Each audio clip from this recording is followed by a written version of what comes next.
Memang kehadiran kami dari Kementerian BUMN ini semua hadir, saya sendiri, Pak Wamen, Pak Sesmen, untuk juga mulai berkonsultasi, tapi juga bersinkronisasi dan sehingga nanti ada kesepakatan yang efektif sesuai dengan perubahan yang adanya yang kita lihat sekarang Undang-Undang BUMN hari ini gitu. Dan tentu Kementerian BUMN sendiri kan ada perubahan daripada yang namanya penugasannya, ya pola kerjanya.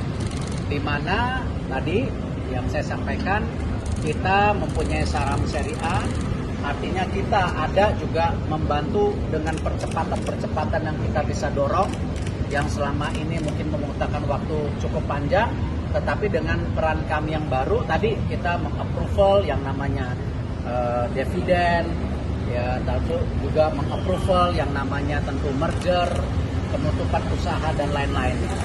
Tetapi tentu tidak juga sekedar hanya melakukan aksi korporasi. Tetapi yang terbaru disesuai dengan sistem SOTK yang kemarin Menpan RB dan Kementerian BUMN bersepakat, yaitu salah satunya tadi pengawasan, ya. Dan bukan tidak mungkin juga memeriksa pembagian supaya tidak overlapping dengan peran daripada banyak institusi penegak hukum. Nah, disinilah kita punya keterbatasan sebagai Kementerian BUMN sebelumnya, karena yang dulunya kan lebih banyak korporasinya.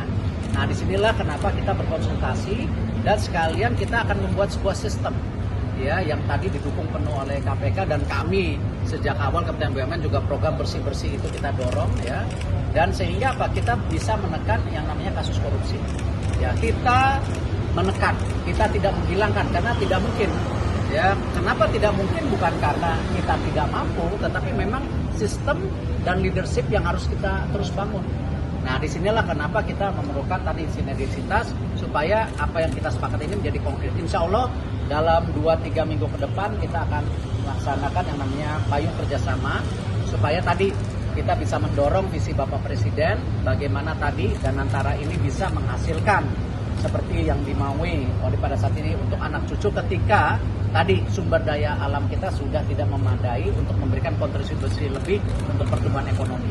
Dan disinilah saya rasa insya Allah niat semuanya baik, ya, dan pasti dengan kemauan yang ada kita bisa sinkronisasi dan membuat kesepakatan yang kita harapkan. Pak, berarti ini tindak lanjut dari tahun kemarin, Pak? Ini tindak lanjut dari tahun kemarin? Salah satunya Bapak Presiden memberikan arahan yang tegas kemarin bahwa pola pekerjaan yang sudah berjalan selama ini harus terus diperbaiki. Beliau apresiasi dengan kinerja hari ini, tetapi dengan persaingan global yang sangat kompleks hari ini, ya, teman-teman media tahulah kompleksitas daripada perang dagang, perang tarif, kebijakan ekonomi.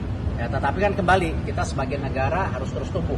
Nah, salah satunya tentu tadi bagaimana kita membangun sistem dan harus terus lebih efisiensi ke depan sehingga value creation yang diharapkan juga lebih tinggi ke depan.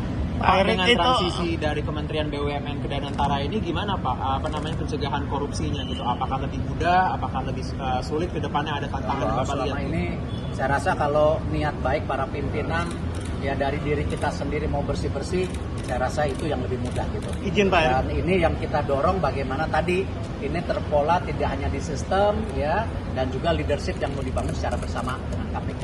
Izin Pak Erick, kalau yang fundamental dalam perubahan transisi ini apa yang sangat fundamental yang dibahas dengan KPK selain pengawasan itu, Pak? Enggak, sangat kompleks ya karena undang-undangnya tebal gitu. Tetapi tadi yang disampaikan bahwa kita harus mendorong, ya, Danantara ini menjadi institusi korporasi yang sehat. Kami di BUMN tentu perannya, ya, mirip seperti, ya, kita bukan berarti melangkahi Menteri Keuangan, ya, tetapi mirip seperti Menteri Keuangan seperti dulu. Nah, ini kan ada pengalihan. Nah, dan tentu inilah yang kenapa mumpung kita baru, nah kita coba menjabarkan seluruh bagaimana secara payung hukumnya nanti untuk pencegahan korupsi salah satunya, ya, selain untuk operasional dan lain-lain. Kemarin Ketua KPK sempat mengatakan Pak Ketua KPK belum tahu apa tugas dan perannya di Danantara.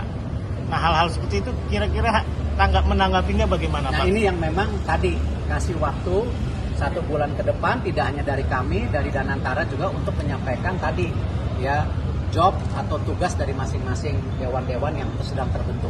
Bapak Presiden menginginkan tadi setransparan mungkin, seefisien mungkin sehingga hasilnya bisa maksimal. Kayaknya biasanya kalau Pak Erik datang ke lembaga APH ini pasti ada kasus yang meledak. Kira-kira Bapak ngelaporin apa?